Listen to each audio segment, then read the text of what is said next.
Hello guys, I'm going to be reviewing the IKEA Besta system, which has not really been properly reviewed in video form as far as I know, but I would like to offer my opinion, my 2 cents on them. Now, I had these units here since November of 2009, but went ahead and got another unit, but at the request of my mother for this year, as you see here. So I felt more compelled to do a review. Since I got this one, I can show a more hands-on look at how it's built and whatnot. The Besta, this particular unit, which is good for a lot of things and very versatile, it's just like Lego bricks, can come as sold and as seen here for $120, with $80 for the main unit, which is just the box, $20 for each and every door. And you see the latches there, those come with the door, and then this is how it looks inside without any interior shelving. Now I have taken this step in my model, in my copy, which I had, as I said, for over a year, and done the interior detailing, and this is something that might be of benefit to a model railroader, because if you have your room, you can not only store your Kato 53-foot wall cars and your Lego FEC SD70M-2 and your books that you have to read for summer, which I hate to hell, but you can also store your Atlas HO Trainman Jeep 39-2 and your HPPX plastics hopper and whatnot, pretty much whatever. I know it's a little disorganized, but I managed to have some nice storage that can be concealed when my school friends are over, and I do not want them to see my freaking model railroad hobby, even though right here you have a bunch of pictures of the GP9 and the Norfolk Southern High Hoods, and of course a little painting I did of an SD70 ACE bracing afternoon thunderstorms. Now what I like about this unit is its versatility. It's very modular.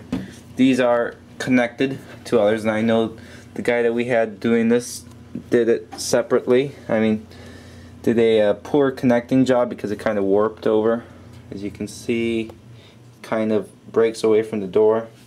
The door is not crooked, but he tried to like screw these, if you can see it somewhere, he tried screwing the joints right here to get to the other side for extra sturdiness. And I like that you can basically do anything, and these are just one door. You can use glass doors, you can use virtually any type of door. We have the simple doors for its functionality, and you can even install lights on the bottom here. And I made a little cheesy bonus footage on the older videos.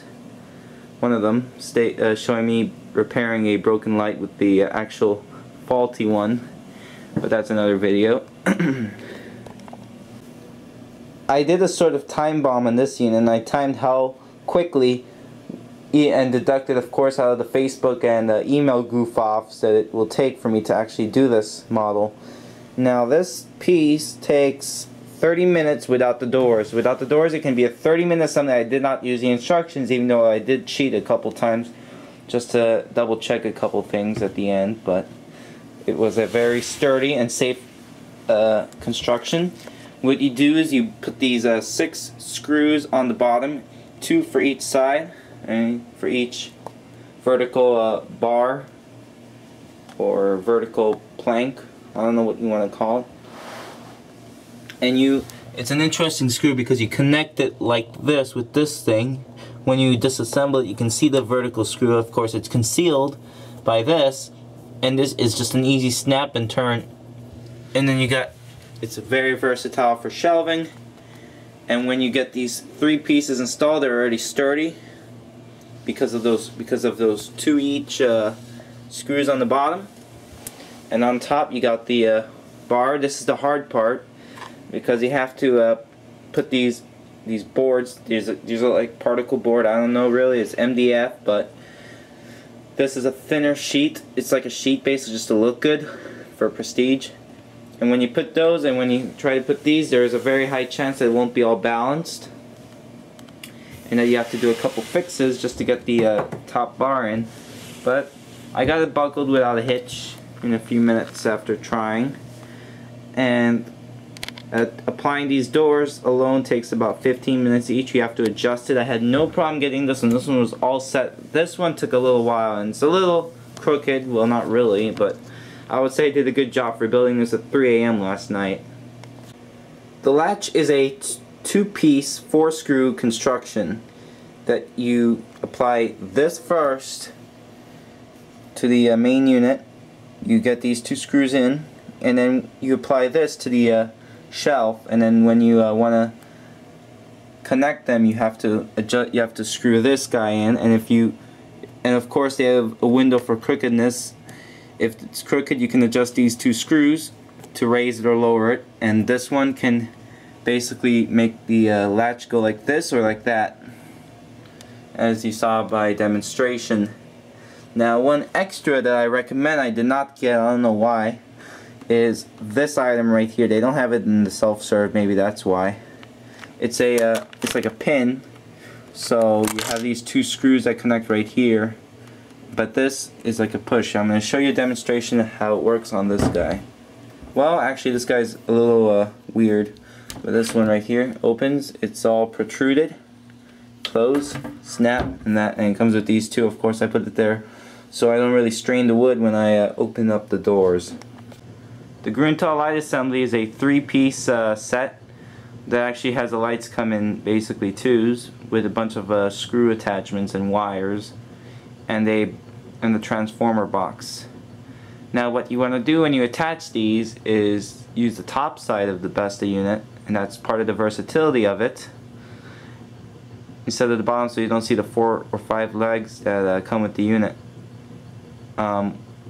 When you attach the lights, you have to meander the wires in. That's kind of hard, but otherwise it definitely extends the versatility of the Besta equipment in that you can wire it up and make lights so you can see what you're doing on the computer or your homework or whatnot. But the difficult part is finding a place to put the transformer, and I just rigged it in the left side, which is not visible from here. But otherwise it's a very nice functionality that you can do, and they demonstrate it in the stores, and I believe they do this exact same thing because I don't see the 4 or 5 legs. Now the only drawback I have is the current legs that come with the unit, and the focus may give here, but I'm going to take a zoom. Right there goes the exposure to show it. These legs are a pain in the ass sometimes because they're not high enough for a carpeted floor like my room.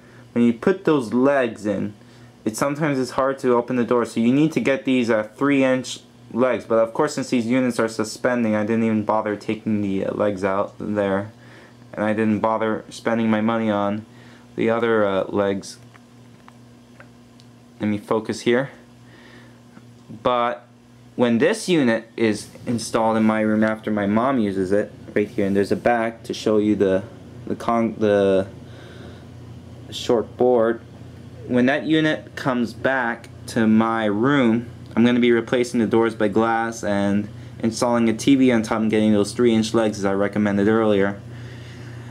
As a rating for an essential tool for model railroaders and Lego builders alike to store their stuff, I would give this about a 9 out of 10 because it's just so versatile, and it is actually a very essential tool for the Lego builder. It actually keeps your stuff on, even provides display on the top whenever you feel like it and you want to put your Lego trains on top. And let me focus this again. Well, in respect to the various blurs that I've had while filming this, I do apologize because my camera is not recognizing them. But either way, I'd like to thank you for watching this review and hope you got something good out of it. And I'll see you soon in my next installment of product reviews for model railroading and Lego trains, and of course the tools that help it in many ways. See you later. TE out.